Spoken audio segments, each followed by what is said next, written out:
I yield 5 minutes to the distinguished chairman of the Science and Technology Subcommittee on Research and Science Education, the gentleman from Washington, Representative Brian Baird. The gentleman is recognized. I ask unanimous consent to revise and extend my remarks. Without objection. Mr. Speaker, every member of this Congress, every member, is absolutely committed to the security of our families, our communities, and this nation. And every member is absolutely committed to supporting our troops and our veterans. The real question today is not whether we are committed to security or whether or not we support the troops. The real question is how we believe that security is best achieved. On that, there is legitimate disagreement, which is or should be what this debate is about. To have that debate is not only a right, but a responsibility of the elected representatives in a republic such as ours. Indeed, it is to defend that very right that our young men and women are serving not only in Iraq, but around the world. None of us here today need to be reminded about the threat of terrorism from floor speeches or from presidential homilies. But let us not forget that the terrorists of 9/11 did not originate in Iraq. They came from Afghanistan. And with only one exception, every member of this body, Democrat and Republican alike, voted to prosecute the war against the terrorists in Afghanistan, bring al-Qaeda to justice, and topple the Taliban. We were united then, along with virtually the entire world, and the fight was right. Iraq, however, is different. The focus on Iraq has distracted and detracted from the mission in Afghanistan and the real battle against terrorists. The President and the rest of the administration took this nation into an unnecessary and ill-conceived war based on false threats and with a deeply flawed plan. Before this war, I and many of our other colleagues asked the administration some fundamental questions. How many troops will this take? How many lives will be sacrificed? How long will we be there? What will it cost financially? How will we pay for it?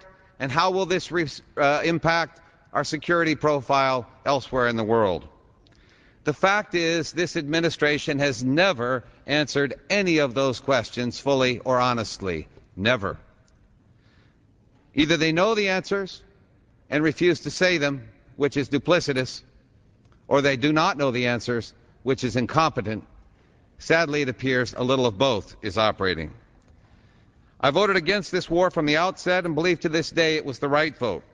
But once we were committed and engaged, I, along with most of my colleagues, voted to continue to support our troops, to try to achieve success in the mission, and to do our best to help the Iraqis rebuild their country. We fervently hoped and continue to hope the mission would succeed. But now, several years later, more than 3,000 lives later, U.S. lives alone, and nearly $1 trillion later, as we consider the President's latest proposal, we must ask again, Mr. President, how many lives? How long will we be there? How much will this cost? And how will you pay for it? And what does it do to the rest of our security position? We still have no answers to those questions, and lacking such answers, which are fundamental to the security of this country and the safety of our troops, I must vote yes on this resolution and no on expansion. My colleagues, it is irresponsible to allow a commander-in-chief who has not been honest or accurate from the outset to continue sacrificing the lives, the bodies, and the families of our troops in a mission that lacks a clear endpoint or a successful strategy. It is dangerous to permit a commander-in-chief to jeopardize our nation's security by letting our military equipment, readiness, and troop morale continue to decline, and it is short-sighted and unwise to leave our National Guard and Reserve unprepared and under-equipped to respond to challenges overseas or at home. It is strategically unsound to concentrate so much of our intelligence resources in one nation.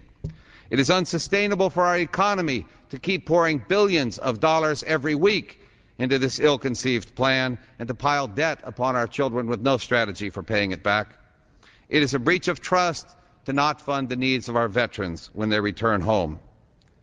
And it is immoral to leave our soldiers dying and bleeding in the midst of a centuries-old religious conflict that is not of our making and is not of our power or responsibility to resolve. In written comments, I have described what I believe is a better course.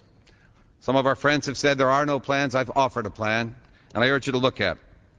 But before I conclude, I must also respond to those who suggest if we don't give unquestioning support to this administration, regardless of what they ask for, regardless of history, and regardless of the evidence on the ground, that we are empowering the terrorists or undermining our troops. I believe the evidence suggests from this war that while there may be differences of opinion about policy, this Congress and the American people have and will continue. Gentleman's time has expired. Yield the gentleman an additional 30 seconds. Additional 30 This seconds. nation will continue to support our troops. It is a sign of strength of our very form of government, which is, after all, what we are hoping to promote in Iraq and elsewhere in the world, that we should have this debate. Our allies and adversaries understand that if we turn course of a failed policy and a president who's not been honest with us, that is not cut and running, that is wisdom, it is courage, and it is honesty. That is what this resolution is about. That is what we owe the soldiers who have already given their lives, and that is what we owe the families, and that is what we owe the future of this nation. I yield back.